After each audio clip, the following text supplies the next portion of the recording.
Welcome back. I'm Alyssa Charrier, your presenter today, and we will be discussing mental illness and the positive life changes that can reduce risk. I want to state that I will only be focusing on the types of mental illness that are most common. We will not be discussing all types today. Also, I do want to remind you not to self-diagnose. We call this medical student syndrome. Many of you may be feeling or experiencing the symptoms we discussed today and think you may be struggling with mental illness. I want to encourage you to then please seek help by visiting either the counseling center if you're here on campus or a therapist in your own area where trained professionals can help. I am a doctor, but I am not this kind of doctor. And also, just a reminder, I am, like I said, a doctor, but I am not trained to diagnose mental illness. So the information today will be purely informational and not meant to use as diagnosis or even total treatment or prevention. Just some ideas to help you be healthier. So before we begin, I want to provide you with some information for where to go for more help. So there you go. And obviously this doesn't include all information.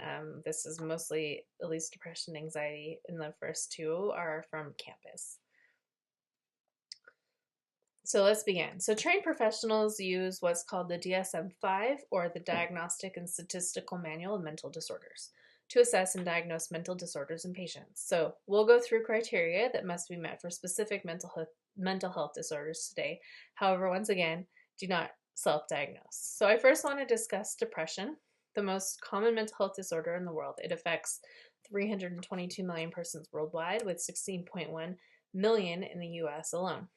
Of the following criteria for a diagnosis, at least 5 must be met for a 2-week period. So the first 2 I'm going to show you have to be met. These must be present as the 5. And these are depressed mood and loss of interest or pleasure.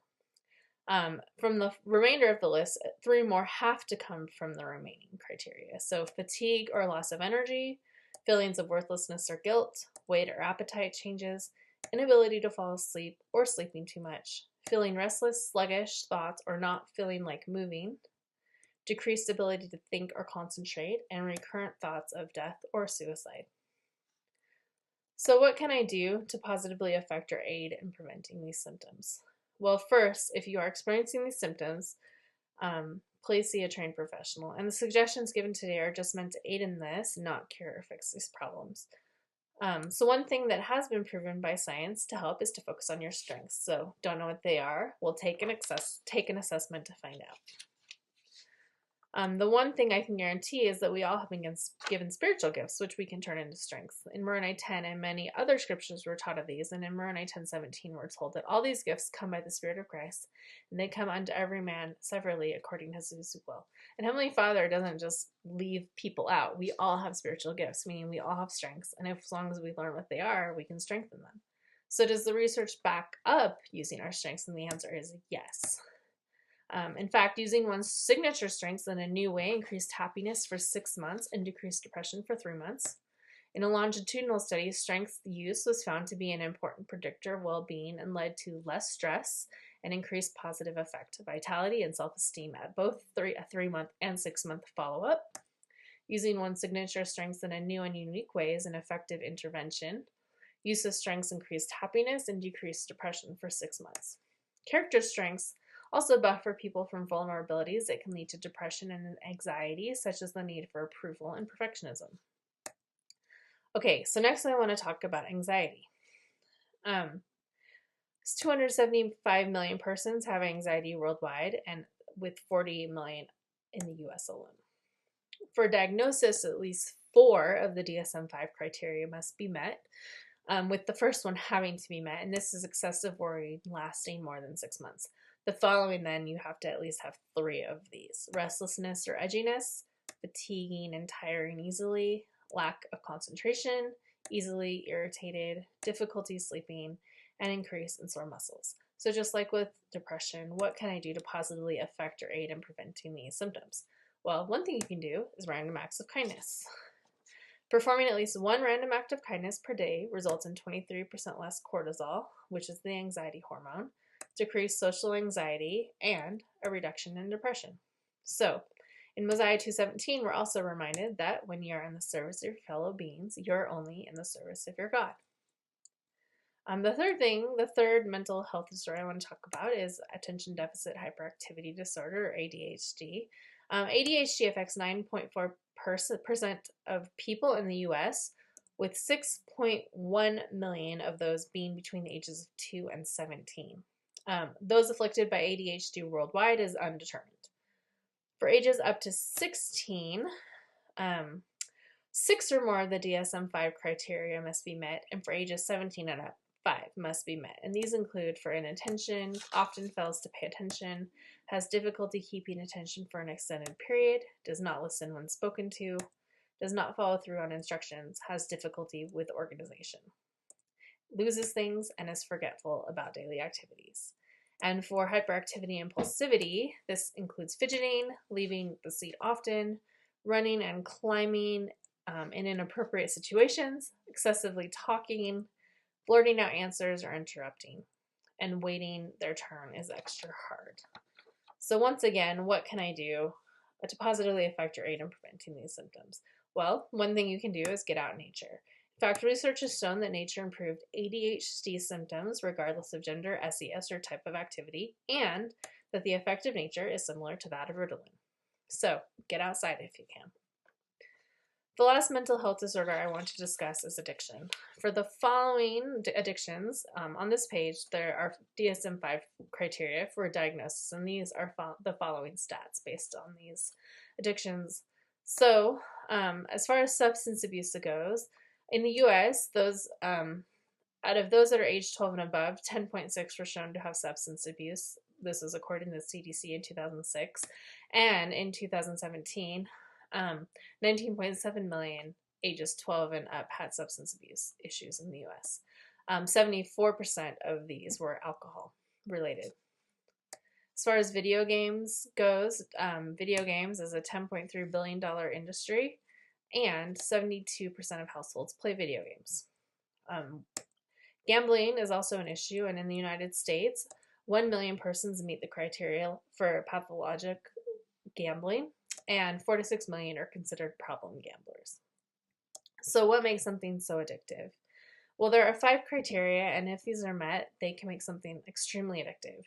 And these are, the stimulus must be an intense version of a natural need. It also must be novel, so something really new and exciting. And it's especially effective if it's new and exciting each time you partake of it, each time you have that stimulus.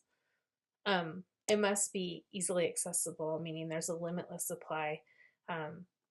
You can get it over and over and over again. It must have minimal side effects, so meaning it will lack this what's called an avulsion mechanism. So, for example, of something that has a side effect that produces an avulsion mechanism is overeating. You can only eat so much before you get extremely sick. It must foster anonymity, and meaning it could just be done in secret. So I want you to look at the following table, analyzing 5 common addictions: food, porn, alcohol, and drugs, video games, and social media. The more stars present, the more strongly the addiction fits the 5 criteria we just discussed. So of these, which is possibly the most addictive then? So the answer is pornography, and sadly, the reason it's so addictive is that it meets those criteria really, really well, which is why it's such a prevalent and hard to break addiction. So let's talk about some pornography stats. 64% of young people ages 13 to 24 actively seek out pornography weekly or more often. And I just want to remind you that 13 is so young, and it's definitely too young to realize those neural connections being made that are going to increase the likelihood of addiction, meaning the younger it happens, the harder it is for these kids to not do it as they get older. Meta-analysis of 22 studies from 7 countries found that porn users had increases of verbal and physical aggression. Porn sites, sadly, receive more regular traffic than Netflix, Amazon, and Twitter combined each month. And that's a lot, because I know some of my students and how much they binge watch on these, especially Netflix and Amazon.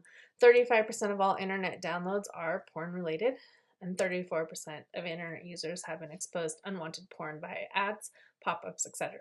I know I have, so I'm guessing some of you have. And sadly, the list goes on and on. The sad truth of pornography is that it affects relationships in a major way, specifically long-term relationships.